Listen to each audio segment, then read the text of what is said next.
Ich stelle die Flasche auf den Tisch. ஸ்டெல்லை எப்படி use பண்ணோம்னா நம்ம பாட்டிலை வைக்கும்போது ஸ்டெல்லை யூஸ் பண்ணோம். ஆல்ரெடி அந்த பாட்டில் டேபிள் மேலே தான் இருக்கு அப்படின்னா die Flasche steht auf dem Tisch. Ich liege das Buch. அப்படின்னா என்னது? நான் புக்கை வச்சேன். ஸோ நம்மளாம் ஒரு புக்கை வைக்கும்போது ஆக்ஷன் இருக்கும்போது ich liege das Buch. லீகன்னா to lie. I lie the book. இதுவே வந்து ஆல்ரெடி இந்த புக் டேபிள்ல தான் இருக்கு. அப்ப எப்படி சொல்லணும்? das Buch liegt auf dem Tisch. அந்த புக் டேபிள் மேல இருக்கு. இப்போ நான் ஒளிச்சு வச்சிட்டேன். அப்ப எப்படி சொல்லணும்? ich verstecke das Buch. எங்க புக் காணோம்?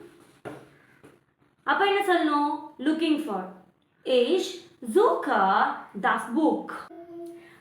புக் எங்க இருக்குன்னு கண்டுபிடிச்சிட்டேன். அப்ப என்ன சொல்லணும்? ich finde das Buch. டிஸப்பியருங்கிற வேர்புக்கு வந்து verschwinden அப்படின்னு சொன்னோம். ஆனால் எல்லா இடத்துலையுமே நம்ம verschwinden தான் யூஸ் பண்ணுவோம்னா இன்னும்.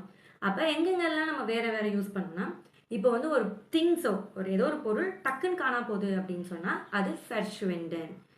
நாள் போக்கில் ஒரு விஷயம் காணா போகுது, பயமாக இருக்கட்டும், பெயினாக இருக்கட்டும், இல்லை டைமாக இருக்கட்டும், அந்த மாதிரி டிஸப்பியர் ஆக விஷயங்கள்லாம் ஃபெர்கேன். இப்போ யாராவது குவாய்ட்டாக சொல்லாமல் அமைதியாக போயிட்டாங்க, சொல்லாமல் கொள்ளாமல் போயிட்டாங்க, அப்போ அவங்க டிஸப்பியர் காணோன்னு சொல்கிறப்ப நம்ம அப்போ என்ன யூஸ் பண்ணோம்னா ஃபெர்சியேன். இப்போ நம்ம வந்து சர்க்கரையை போட்டு தண்ணியில் கலக்கிறோம், இல்லை உப்பு போட்டு தண்ணியில் கலக்கிறோம், அது மெல்ட் ஆகுதோ இல்லை கரையுதோ அந்த மாதிரி டிசால்வ் ஆகி காணா போகிற விஷயத்த அவுஃப்லோஷன்.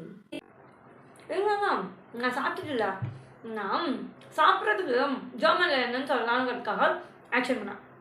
இப்போ ஜெர்மனில் ஈட்டிங்க்கு என்ன அப்படின்னு சொன்னால் எஸ்என், டு ஈட் அப்படின்னு சொன்னால் எஸ்என் அப்படின்னு சொல்லணும். இப்போ நான் வந்து வாழைப்பழம் சாப்பிட்டுட்டு இருந்தேன். அப்போ என்ன சொல்லணும்? எஸ் தி பனானே. பனானாக்கு என்னன்னா பனானே. ஸோ இஷ் எஸ் தி பனானே.